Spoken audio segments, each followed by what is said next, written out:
Water. It's everywhere. From the ocean to your kitchen sink. But can it carry me through Pokemon FireRed and LeafGreen? That's the big question. Today, I'll be attempting to beat Pokemon FireRed using only Water Type Pokemon. And just to make things more interesting, this isn't your run out of the mill challenge. No, we're diving deep into what's called a hardcore monologue. What's that, you ask? Basically, it's a regular Nuzlocke, so if a Pokemon faints, it's gone for good, but with a couple extra layers of pain. I can't use items during battle, I have to play on set mode, and I can only use water types, no exceptions. That means no handy counters to grass or electric types, and believe me, this will get rough. The rules of a hardcore monologue are popping up on the screen right now in case you want a full breakdown. Now, you might be wondering, why water types? Well, to be honest, I figured if I could pull this off, I'd try it again with other types and maybe make a series of these challenges, maybe about 3 videos per generation, each using a different type every time.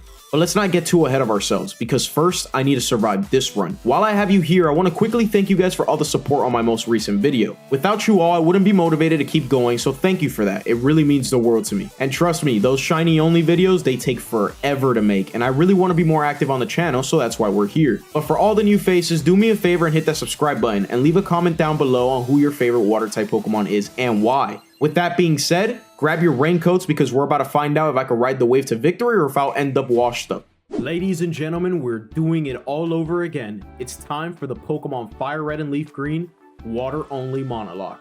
Welcome back to what I believe is the 3rd time we've visited Palatown in the Kanto region on my channel. Just like previously, we're interrupted by Professor Oak as we're about to set foot in the wild grass. However, you know what time it is. Time to meet our first Pokemon, and luckily for us, this time we actually don't need to reset 1,000 times to get a shiny like the previous 2 attempts. Because this is a water-only monologue, I had to choose Squirtle to be my starter. I gave Squirtle the nickname Kraken. Just like before, I want you guys to comment on what you believe is the nickname theme that I chose for this video. I want to see how many people can guess this one right, and to be fair, it is a bit more difficult than the previous video's theme. Alright, let's put Kraken to the test against our rival Gary. He's going to open up with his very own starter Bulbasaur, and after a few brutal back and forth attacks, we defeat his Bulbasaur while living on only 3 HP. I then acquire Oak's parcel from our friendly Pokemart salesman and deliver it back to him so he can gift us Pokeballs and a Pokédex. And so, the adventure begins. Unlike our previous adventures, this time I decided that due to having only 1 Pokemon, I'm going to avoid the Viridian fight against our rival. After all, the Nuzlocke or monologue has officially started and I want to beat this thing on my first attempt. So we quickly made way towards Pewter City where we would encounter our first gym leader, Brock. Brock wields a team full of rock Pokemon, so this gym is going to pose no threat to me at all and my solo dolo water type Kraken. Kraken made sure to quickly eliminate Brock's Geodude through the use of Bubble and then proceeded to do the exact same thing to his Onix. Crazy to see how powerful an early game Bubble is against a low leveled rock Pokemon. After defeating Brock, I traveled east to Pewter City and took part in a few battles to evolve Kraken into a Wartortle. Right before entering Mount Moon, I made sure to grab myself our newest team member, Magikarp. I gave Magikarp the nickname Jormungandr. Now before we proceed, I understand that using a Gyarados late game is sometimes frowned upon in the Pokemon community, but I really like Gyarados and I haven't used them in any of my other Pokemon FireRed and LeafGreen videos, so I figured now would be the best time to do so, especially seeing that this is a water-only monologue and I don't have that many options to begin with. I'm playing on Pokemon FireRed, which means I don't have access to quite a few powerhouses such as Starmie and Slowbro, so please cut me some slack. Anyway, I made it to the end of Mount Moon where I had to fight against a super nerd apparently. I won't lie, I completely forgot he had a Voltorb and I almost freaked out when I saw him come out. But after defeating him, I was offered the choice between 2 fossils. Now I definitely plan on using one of these Pokemon in the future, so I chose the less frequently picked one, the Helix fossil, in order to compensate for the future Gyarados on my team. I've never used an Amistar on my team in any of my Pokemon FireRed runs, not even as a kid, so why not just start now? As soon as I left Mount Moon with my newly acquired fossil, I went straight to the martial artist who can teach Kraken the move Mega Punch. Enter Cerulean City, home of the water-type gym leader Misty. I went straight to Challenger, however, I had to come up with a strategy because there was no way relying on RNG was going to work here. So first things first, I had to evolve Jormungandr into a Gyarados. Upon evolving into Gyarados, she learned the move Bite, which was going to be pivotal for this fight, especially against that Starmie. I opened up with Kraken and used 2 Mega Punches to knock out her Staryu. Then Misty brought out her Starmie, and I knew I was going to have to start weakening her Starmie with Bite attacks. After a few Bite attacks and a close call for Kraken, I decided to swap into Jormungandr, where she would end up finishing off the Starmie with a final bite. Just like that, the gym leader who I feared the second most was now defeated. In order to progress with the story now, we have to fight against our rival Gary. This is probably one of the easiest Gary fights out of all fights, simply because that Abra of his only knows teleport. So here we go. I entered the fight with Kraken and used 3 bite attacks to secure the knockout on his Pidgeotto. Then I proceeded to do the same against the Bulbasaur, but after getting put to sleep, I had to swap into Jormungandr to secure the win against his starter. Jormungandr then proceeded to one-shot his Abra, and then his final Pokemon comes out, Rattata. Believe it or not, if you watched my last video, you would actually know how powerful Rattata is early game. I decided to take a risk and bring out Kraken until he awoke from his slumber. Luckily for us, despite missing an initial Mega Punch, he managed to land another, which secured us the win in this battle. Fast forward, we make way through the Nugget Bridge and proceeded to talk to Bill to acquire our SS Anne ticket. We then quickly made way through another horde of trainers to later arrive to Vermilion City. This is the city where this run can actually end. You see, the gym leader Lieutenant Surge runs a team of electric type Pokemon, so I'm going to need to truly rely on the power of my team for this. But before this fight can occur, we need to quickly deal with Gary once more on the SS Anne ship in order to acquire the HM cut. This time around, the strategy swapped to Kraken, where I would use 2 withdrawals to raise my defense to a +2. Kraken then secured the fight against Pidgeotto with Mega Punch. Gary then brings out his Ivysaur. You see, this would have been extremely easy if Kraken didn't miss a Mega Punch on Ivysaur. Luckily for us, Jormungandr got saved through the grace of Arceus. Jormungandr lands a bite, then Ivysaur misses a Sleep Powder. One more bite, and Ivysaur flinches, and finally one last bite to secure the win. From here on out, the fight became a breeze. Raticate got unlucky just like Ivysaur after being flinched and missing a Hyper Fang. Kadabra was his final Pokemon, and although it was annoying to deal with, especially after Barrage of Disables and Kinesis, Jormungandr secured our 3rd win against Gary. From here, I caught a Meowth just so we can actually use the move Cut, and no, for anyone asking, I'm not gonna fight with Meowth. He has a job to do and that job only. Our fight with Lieutenant Surge begins. He opens with a Voltorb and I open with Kraken. The strategy here is to have Kraken eliminate everything with Mega Punch. And just like that, one Mega Punch on his Voltorb and it's toast. The same thing then occurs against his Pikachu. And then his final Pokemon comes out, Raichu. Now, Raichu knows the moves Shockwave and Double Team, both being extremely lethal for my entire team. Kraken lands an initial Mega Punch that puts it in the yellow, but Raichu decides to use Double Team, which could pose a huge problem for Mega Punch. And just as I mentioned, Kraken missed his 2nd Mega Punch. But luckily for us, he didn't miss a 3rd, and it secured us the win against Lieutenant Surge. Surprisingly, this gym was not that difficult.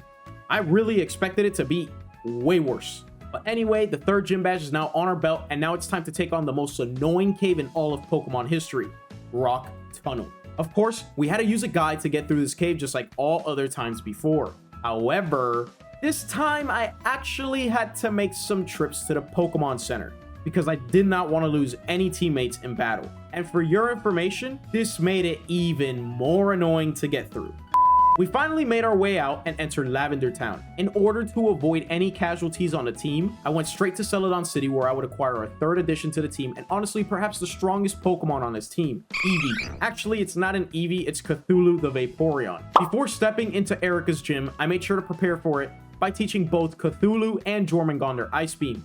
The battle against Erica went just as you can probably expect. My level 29 Cthulhu destroyed her Victory Bell with just a few Ice Beams, and then I swapped into Jormungandr to eliminate both her Tangela and Vileplume. Vileplume was honestly the only big threat I could see on her team, but after missing the Parahack, she was inevitably defeated with ease. 4 badges acquired and only 4 more left to go. Now we just have to make way through the treacherous Team Rocket hideout to find ourselves fighting Giovanni. I wasn't the least bit afraid of Giovanni because he runs an Onix, Rhyhorn, and a Kangaskhan. In other words, no serious threats to my team. Cthulhu defeats his Onix with just 1 Water Pulse and then proceeds to do the same exact thing against his Rhyhorn. However, I wanted to test just how good that Water Pulse really was, so when I used it against the Kangaskhan, I noticed that Cthulhu landed a critical hit. And at this point, I knew the battle was in the bag. 1 Ice Beam to put Kangaskhan near knockout range, and a few quick attacks later to secure the battle. Giovanni drops us a Silk Scope, which allows us to make way through the top of the Pokemon Tower in Lavender Town. But first, we gotta challenge our rival yet again. But this time I wanted Cthulhu to actually continue taking the spotlight. People complain about Gyarados in these type of runs, but never the fearsome Vaporeons. Cthulhu's Ice Beam one-shots both Gary's Pidgeotto and Ivysaur. And to make things even worse for Gary, he proceeds to freeze his Gyarados too, and then even lands a critical hit on it. I seriously cannot make this up. His Growlithe comes out next, and of course 1 Water Pulse is more than enough to clear it out. Oh, you thought that was it? For your information, that Water Pulse was a critical hit. Kadabra comes out next, and yeah, you guessed it. It gets wiped out, but guess what? Fight was also a critical hit.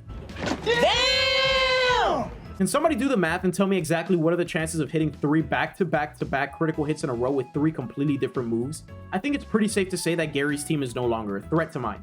At least for the time being, that is. From here, we proceed to move up the Pokemon Tower to unveil the Ghost's identity, which turns out to be a Marowak. Easy clap for the Marowak, and then we move up to the final floor to defeat Team Rocket with plenty of ease and save Mr. Fuji. From here, we wake up Snorlax with the Pokeflute and make way towards Fuchsia City. Upon arriving in Fuchsia City, we acquired a good rod and catch ourselves a Goldeen in some random person's backyard, now nicknamed Mermaid. I then enter the Safari Zone, but not just to complete the main quest and acquire a new HM Surf, but to actually capture a 5th Pokemon, Poliwag. Poliwag is given the nickname Kappa. Don't ask me why I gave it this nickname, because yes, I'm aware that it's not a turtle, but it kind of felt fitting. We then acquire Surf and the Golden Teeth in order to get the HM Strength. I think now would be a good time to fight the city's gym leader, but before we do that, I have to evolve Mermaid and Kappa so they can assist in this fight. Kappa evolves into a Poliwhirl and Mermaid evolves into a Seaking. By the way, quick disclaimer, the name Seaking is a huge hint towards the nickname theme for this video. Do as you please with that information and take your guesses down below in the comment section. Back to our regular scheduled programming. As we fought through Koga's trainers, we actually got Kraken to evolve into a Blastoise. Look at how badass of a Pokemon sprite that is. Now, Koga's a bit of a threat because his team is actually really annoying, especially that Muck of his. It also doesn't help how underleveled my team is for this fight, and that's simply because I don't want to be overleveled for the Sabrina fight. So Koga opens up with his Coughing, and I bring out Kraken. Kraken is able to secure the knockout on his Coughing through a bit of a bite spam. Koga then brings out his Muck. Muck lands a lethal Toxic on Kraken, and after getting him to use a Hyper Potion, I decided to swap Kraken out for Cthulhu. Cthulhu manages to take down the Muck after a few more surfs and is left with little to no HP in the process. Despite this, I chose to let Cthulhu knock out his second Coughing through the use of just one surf this time. Alas, Koga brings out his ace Weezing. Here's where I kept things interesting. I swapped into Jormungandr for the Intimidate, then swapped into Mermaid to get a Supersonic off, and finally went into Kappa. Koga was smart and used a full heal to cure his Weezing's confusion. But unfortunately, I can't use items in battle like him. So I put Weezing to sleep through Hypnosis. From here, I set up Rain Dance and spam Surf to eliminate the Weezing. Overall, this fight didn't go as bad as I anticipated it would, and we actually continued a streak of having 0 casualties. Now, to Saffron City we go. In Saffron City, I went straight into Silphco, where I would fight Gary once again. This time, Gary's team is a bit more menacing, especially because of the level difference.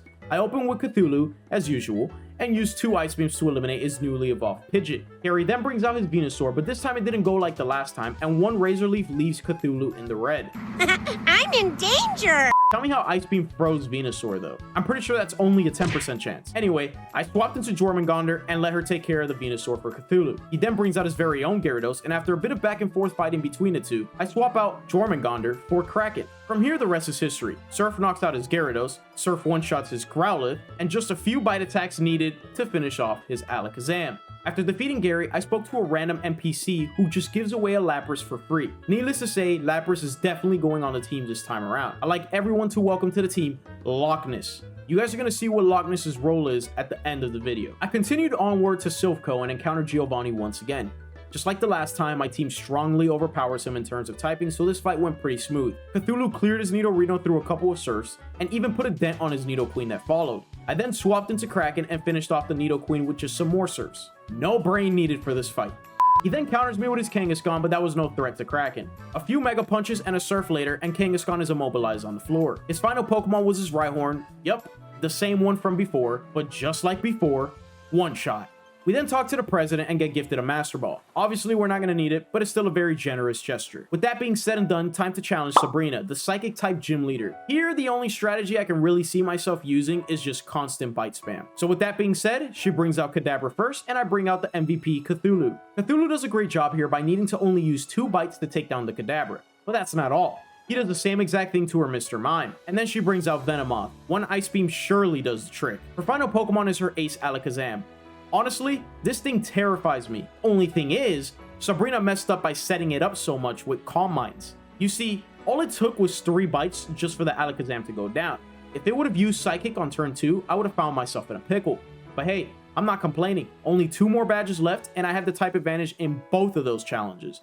So off to Cinnabar Island we go, where we acquire another addition to the team, the one and only Ammonite. Remember him, the gifted fossil that Super Nerd Miguel gave us? We give Ammonite the nickname Ammonite. Ammonite then evolves into an Amistar, and we then continue to push through the Cinnabar Mansion in order to acquire Blaine's Gym Key. This gym leader is obviously going to be a joke for us, so I didn't even bother reaching the cap of level 46. Long story short, Kappa goes in first, and defeats Growlithe and Ponyta with a Surf. Then we do some more damage to the Rapidash and switch into Jormungandr to finish the remainder of his team. Jormungandr uses Surf to eliminate Rapidash and his ace Arcanine too. 7 badges acquired and so far a flawless run. I never thought using a team of only Water type Gen 1 Pokemon would actually be this good. Now we have to travel back to where it all began, Vermilion City, home of the 8th and final gym leader, who, believe it or not, is the one and only Giovanni. Yep, this guy all over again for the 3rd time. Let me just show you how easy it was. Oh no! Well, that was easy. Not one of his Pokemon stood a fighting chance against Cthulhu's Surf. Let's try our rival once more, I guess. Cthulhu versus Pidgeot once again, and the same outcome as the last occurs. 2 Ice Beams and Pidgeot is gone. Venusaur comes out, but this time I use Growth instead of Razor Leaf. So Cthulhu does the usual at this point and freezes the Venusaur to secure another win against it. His latest Pokemon comes out next, and that's his Rhyhorn. As we already know from previous experience, 1 Surf is more than enough to shut it down. Gyarados is next. Believe it or not, I was feeling extremely well prepared for this fight. So much so that I had used Surf to lower the Gyarados and finished it off with an Ice Beam. I didn't even need to use Bite nor Quick Attack. Growlithe is next, and it surely met the same demise as his Rhyhorn. Finish the sentence for me. 1 shot, 1. His final Pokemon's Alakazam, and obviously we stayed in and used our good old Bite spam to get rid of this threat. Now we go on to Victory Road, and just like in every other video, we make it through Victory Road with ease, taking on some of what I consider to be the more difficult trainers of the game, and arrive to the Pokemon League. Right before entering the Pokemon League, I decided to evolve our Kappa into a Poliwrath. Look at that beast of a Pokemon. So here's our final team for the Pokemon League. Cthulhu the Vaporeon, Jormungandr the Gyarados, Kraken the Blastoise, Ammonite the Amistar, Loch Ness the Lapras, and last but not least, Kappa the Poliwrath. If you haven't guessed the nickname theme by now, throw out your best guess in the comments. Time to challenge the first Elite Four member, Lorelei. Lorelei opens up with a Dugong, and I start the match off setting up a Rain Dance from Kappa. After a little bit back and forth tussling, she brings out her Lapras, and I bring out my very own Lapras, aka Loch Ness. Remember when I told you Loch Ness was going to be useful? Well, I taught it to move Shockwave just for this fight. So 2 of those later, and her Lapras is down for the count. He brings her Dugong back out, and I chose to swap back to Kraken so he could finish the Dugong off with just a few Mega Punches and Bite. Her next Pokemon is Cloyster, and then I thought to swap into Jormungandr. Jormungandr did what she does best and took care of the Cloyster for us, leaving us with only 2 more Pokemon to go up against, Slowbro and Jinx. But first comes Slowbro, and I let Jormungandr get some rest and gave the spotlight back to Cthulhu. Of course, Cthulhu eliminates the Slowbro with just the use of 2 Bite attacks. Her final Pokemon is Jinx, and despite being put to sleep and immobilized with love, Cthulhu completely disrupts her Jinx yet again with 2 more Bite attacks. That's wraps for Lorelei, and onto Bruno we go. I originally came into this fight thinking Bruno was going to be a walk in the park, but somehow he actually held up a better challenge than Lorelei did. He opens up with Onix, and I open up with Kraken. Once again, 1 Surf was all it took for the pile of rocks to crumble. His next Pokemon was a challenging one, Hitmonchan. Hitmonchan made me go in circles with my entire team. After constant switching, a near-death experience with Loch Ness, and light damage being dealt to Hitmonchan, I let Cthulhu land the finishing blow. His next Pokemon was Hitmonlee, and here I just let Cthulhu's Surf get rid of the Bruce Lee wannabe. His next, and perhaps his biggest threat, comes out next, Machamp. I switch into Kraken in hopes that Kraken can finish it off, but nope. Kraken is instead left with 4 HP, so I had to swap into Jormungandr. I see why people don't like Gyarados, because Jormungandr definitely put the work in on Bruno's Machamp. After defeating Machamp, he brings out a second Onix, and of course he was defeated through the sheer willpower of Jormungandr's Surf Attack. Well, that was definitely a challenge of its own. But on to the next Elite Four member, Agatha. Now Agatha scares me because she runs primarily Ghost type Pokemon, but no need to fear because more than half of my team have a Dark type move to help out against them. First up is her Gengar, and of course my only option here is to bring out Kraken and slam it with Bite until it drops.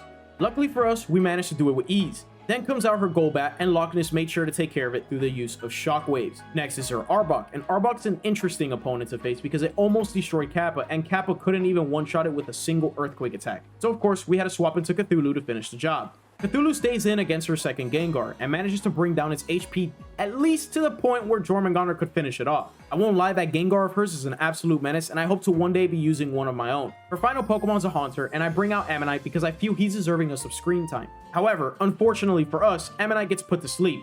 But fortunately for us, upon waking up, it finishes the Haunter and secures us the win. I was really running out of options there if I'm being honest. It's time for Lance, the Dragon-type Tamer. Now, usually I fear this guy the most out of every trainer in the entire game. But this time around, knowing that I have Ice Beam on 2 Pokemon and Surf on every other one, I'm not even worried. His opening Pokemon's a Gyarados, and my opening Pokemon's Loch Ness. Loch Ness does all that he's needed to do throughout the entire run, and that's spam Shockwaves to clear the Gyarados out of our path. Shout out to the ×4 effectiveness. Next comes up Aerodactyl. I swap into Cthulhu, but remember how I told you guys at the beginning how powerful Vaporeon is in FireRed and LeafGreen? Let me just show you why. Surf one-shots the Aerodactyl. Ice Beam one-shots both Dragonairs, and then after a Safeguard and a full Restore, it proceeds to one-shot a Dragonite too. I told you I had nothing to fear in this fight. The only thing that stands in the way of becoming Pokemon champion now is Gary and his team of useless Pokemon. I entered this fight wanting to do something different against the Pidgeot. I set up 3 Dragon Dances on Gyarados in hopes to full sweep his entire team, but Pidgeot just blew Jormungandr away after 1 Ice Beam. So I guess Kappa needs to come out and play. I set up Rain Dance with Kappa and brought out the ace of the team, Cthulhu. From here, the rest of the battle was a walk in the park. Cthulhu froze all of Pidgeot's feathers with an Ice Beam, then put Venusaur down with just 2 Ice Beams. Then it clapped Alakazam with just 1 critical bite attack. Oh, you thought that was it? Nope. Rhydon gets smacked in the face with a liquidated Surf attack. And then I even stayed in on the Gyarados just to put some minor chip damage on it before swapping back to Loch Ness to electrocute it. Unfortunately, the chip damage was useless because he used a full restore on Gyarados, but nonetheless, it still went down to Loch Ness's Shockwaves. His final Pokemon's an Arcanine, and I wanted to swap into Kraken just to give our starter Pokemon the opportunity to show Gary just how strong we've become. From what started as a little tiny Squirtle in the beginning to now becoming one of the strongest Pokemon on this team. Blastoise, aka Kraken, finishes Arcanine off with a final Surf attack. But for the sake of reminiscing, let's say he did it with a Bubble attack instead. And just like that, Gary's defeated and we're now the Pokemon champion for the 3rd time. But for the first time on the channel, I actually completed a hardcore Nuzlocke with no casualties on the team. I guess you could say it was a flawless run. They're a bit bruised from battle, but this team turned out to be a ton of fun to play with. Anyway, if you made it this far, make sure to subscribe to the channel and help me reach 2,000 subscribers before the end of the year. Also, if you made it this far, comment Gary didn't stand a chance, just to see who actually stuck through to the end. I also want to welcome all the new faces to the channel, and I hope you're enjoying the Pokemon content thus far. Once again, thank you for watching, and I hope you all have a splendid rest of your day. I want to give a quick shout out though to my editor Kate for helping me in this journey and producing the best content I can for you all. With that being said, stay tuned for more Pokemon content, and I'll see you guys in the next video. Obscurity out.